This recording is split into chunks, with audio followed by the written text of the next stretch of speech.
So let's try to understand how this circuit will stabilize the DC operating point against the variations due to the temperature, or if we replace the transistor with another beta. Remember, the beta is the DC current gain of the transistor.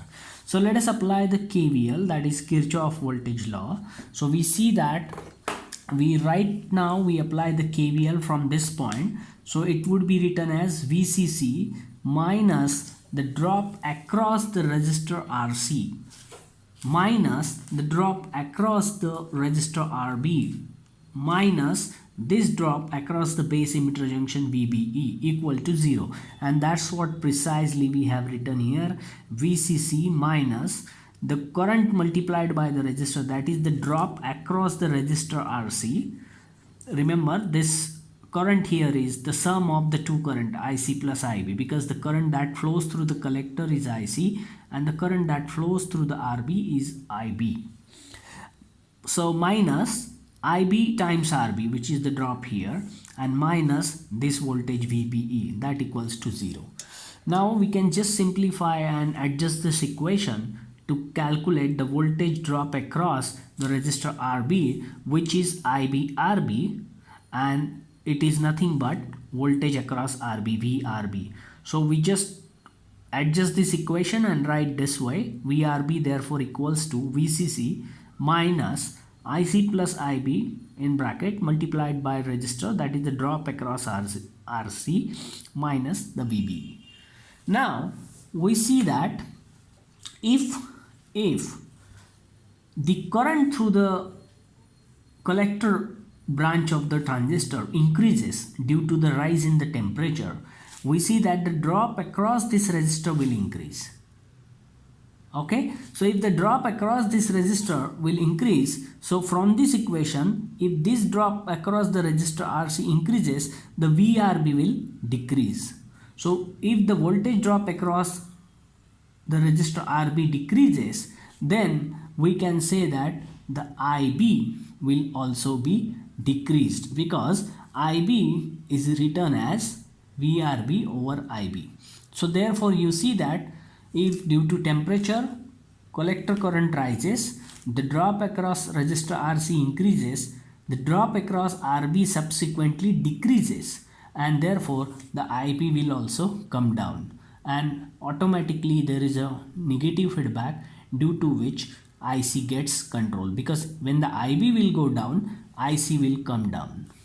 Okay, so we go and simplify these expressions here. So we are at this step. So we know that IC is equal to beta times IB. So obviously if the IB goes down, the IC goes down, and the beta is constant here. If the IB goes up, IC goes up.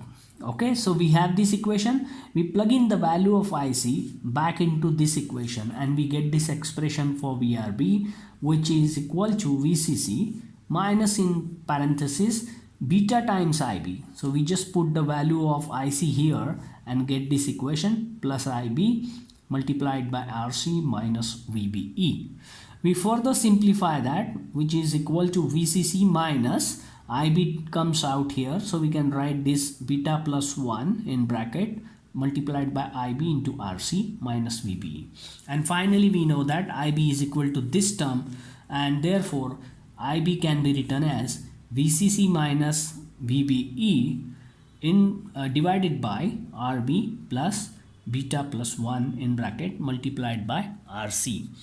So this is how the circuit stabilizes operating point against the rise in the temperature. Similarly, if you replace this transistor with another piece, it will have different beta. Different beta will try to disturb the operating point already set by these two resistors. So what will happen again, the beta, if the beta is higher or lower, there is a change in the collector current. Due to the change in the collector current, there is a change in the drop across RC. That drop goes very high or very low. Accordingly, the drop across the RB will go very low or very high, just inversely proportional to this drop. and accordingly the IB will also then go high or go low, which will subsequently adjust the collector current through the RC. So this is how this collector to base bias circuit is quite efficient in adjusting the operating point and keeping it stable against the large variations in the temperature or the DC current gain, that is beta. However, there can be some drawbacks associated with this circuit. We will see that in the next subsequent module.